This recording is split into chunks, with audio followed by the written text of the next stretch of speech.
Bukan seperti kita-kita ini, termasuk saya. Masih banyak bicara, masih keluar-keluar di YouTube. Ini menandakan, menunjukkan, belum sampai.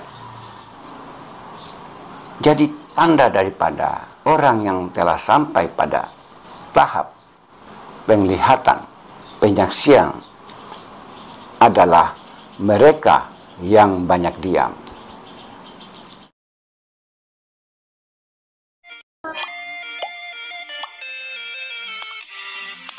Bismillahirrahmanirrahim. Assalamualaikum warahmatullahi wabarakatuh. Salam sejahtera bagi seluruh alam. Semoga kita semua sehat selalu dan dalam lindungan Allah, Tuhan yang Maha Kuasa. Pada kesempatan kali ini,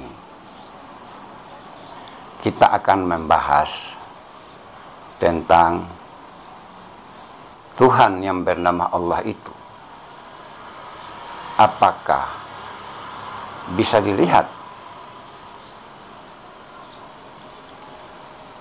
Jadi saudaraku, berdasarkan hadis qudsi, Allah Subhanahu wa ta'ala berfirman, Al-insanu sirri wa ana sirruhu wa sirri sifati wa sifati la ghairi. Manusia itu rahasiaku, kata Allah, dan aku rahasianya. Sedangkan rahasiaku itu adalah sifatku, dan sifatku itu adalah aku. Jadi saudaraku, hadis ini adalah hadis qudsi yang kesohihannya tidak akan bisa diragukan, dikarenakan hadis yang saya katakan tadi adalah hadis qudsi, yang dimana hadis qudsi ini adalah firman Allah yang diucapkan oleh baginda Nabi Shallallahu Alaihi Wasallam. Kemudian baginda Nabi menyampaikan kepada para sahabat. Seperti itu yang dikatakan hadis qudsi. Jadi hadis qudsi ini adalah hadis yang tidak bisa diragukan lagi. Tidak akan terbantahkan kebenarannya. Jadi kalau Allah berkata seperti apa yang saya katakan tadi, bahwasanya manusia itu adalah rahasiaku, kata Allah, dan aku menjadi rahasianya manusia, sedangkan rahasiaku itu, kata Allah, adalah sifatku, dan sifatku itu tiada lain adalah aku. Dengan hadis qudsi ini, Tuhan yang bernama Allah itu ingin memperkenalkan dirinya agar dirinya bisa dikenal, bahkan bisa dilihat. Itulah maksud daripada Allah berfirman lewat hadis qudsi yang saya katakan tadi.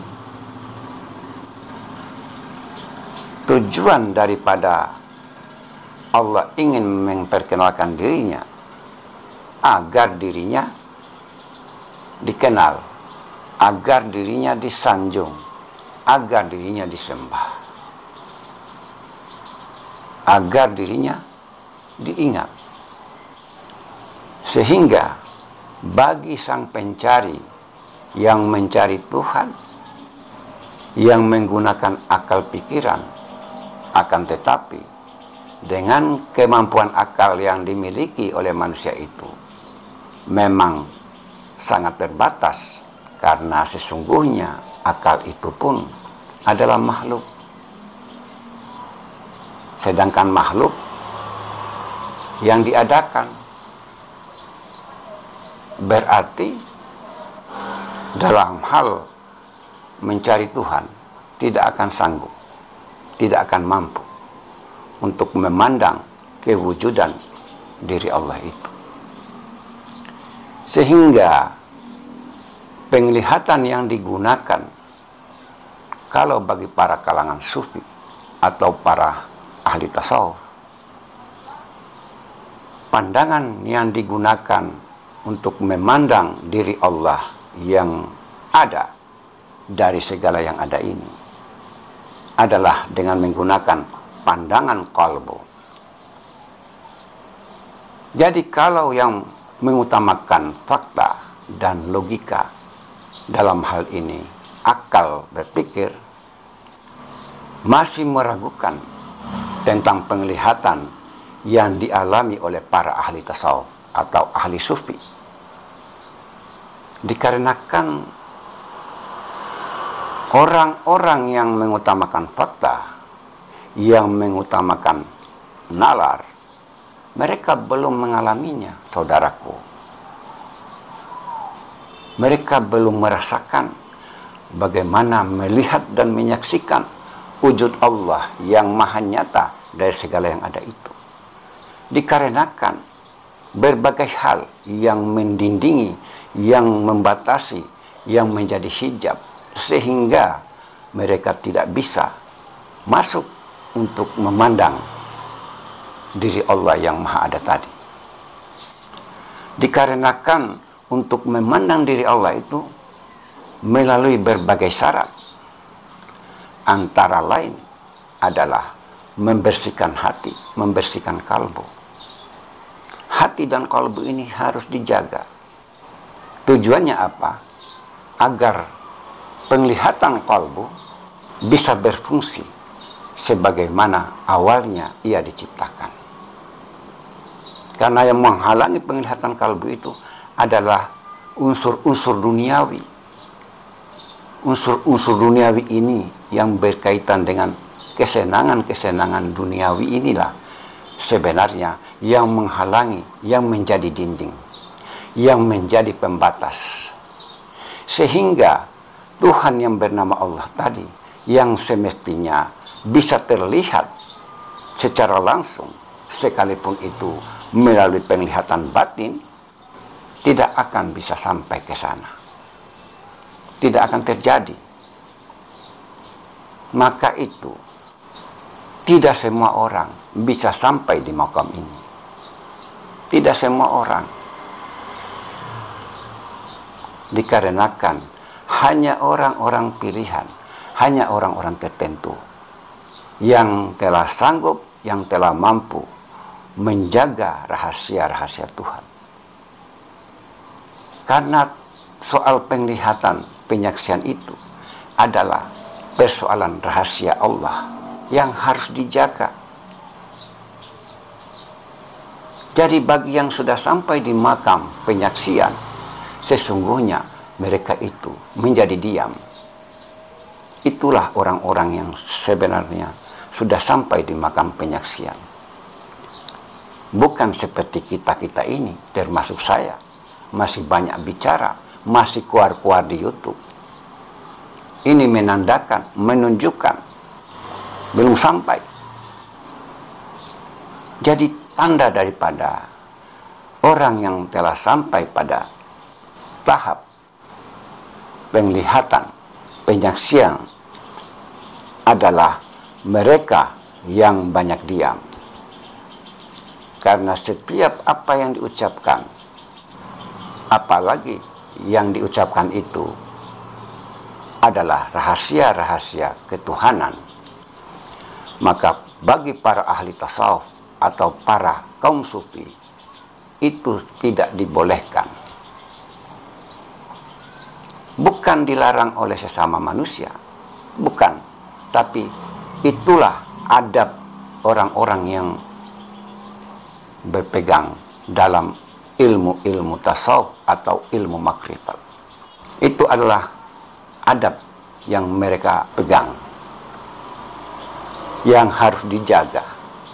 Karena persoalan ketuhanan ini, kalau tidak bisa dijaga, tidak bisa diamalkan dengan benar, maka orangnya pun bisa menjadi stres atau menjadi gila. Karena itu tadi, adab daripada ilmu itu belum bisa diamalkan dengan benar, sehingga orangnya setiap ucapannya dipandang nyeleneh, artinya ngawur, bahkan disebut gila dan sinting. Itulah sebabnya orang yang berhakikat atau yang bertasawuf itu sangat berhati-hati dalam pencarian untuk bisa sampai pada makam penglihatan dan penyaksian ini. Jadi penglihatan dan penyaksian di tahap ini, panca indera mata yang menjadi penglihatan jasmani menjadi dipengaruhi oleh penglihatan kalbu. Jadi seakan-akan bukan khayalan yang tadinya kalau belum sampai kepada makam penyaksian masih berbentuk khayalan atau imajinasi soal penglihatan itu. Tapi ketika sang pencari sudah sampai kepada tahap penyaksian dan penglihatan, dengan izin Allah, penglihatan itu yang mana penglihatan panca indera secara zahir itu telah dikendalikan oleh penglihatan kalbu, sehingga penyaksian dan penglihatan itu menjadi benar-benar nyata, bukan lagi khayalan, bukan lagi berimajinasi, bukan lagi ilusi. Jadi yang bisa mengalami, yang bisa merasakan tentang apa yang kita bahas kali ini, tentang penglihatan itu, hanya yang bisa mengalami seperti apa yang saya katakan tadi, bahwa penglihatan dan penyaksian tentang wujud Allah itu hanya bagi yang merasakan dan yang mengalaminya, bukan bagi yang hanya menggunakan konsep, yang mana konsep itu nakodanya adalah akal dan nalar untuk menemukan tujuan daripada konsep yang dipelajari itu. Inilah kekurangan daripada panca indera secara jasmani yang dimiliki oleh manusia, sehingga yang wujud, yang nyata, yang awal, yang akhir, dia yang zahir, dia yang batin, tidak bisa disaksikan. Padahal sesungguhnya manusia itu, bahkan segala apa yang ada di alam semesta ini, itu adalah diadakan pada hakikatnya tidak ada, karena segala yang dilihat oleh mata, oleh panca indera, itu hakikatnya tidak pernah ada. Dalam konsep tauhid dikatakan la ilaha illallah, tidak ada Tuhan melainkan Allah. Artinya tidak ada yang wujud, tidak ada yang ada. Yang wujud dan yang ada itu hanya Allah semata-mata. Yang lain tidak pernah ada. Kiranya apa yang menjadi pembahasan pada video kali ini, mudah-mudahan kita diberikan kesehatan, diberikan umur yang panjang, diberikan rezeki yang halal, dimudahkan dari segala urusan, serta semoga kita selalu berada di jalan yang diridhoinya. Demikian, bila bermanfaat disimpan, dan bila tidak lupakan. Karena kebenaran yang hakiki itu hanyalah milik Allah semata.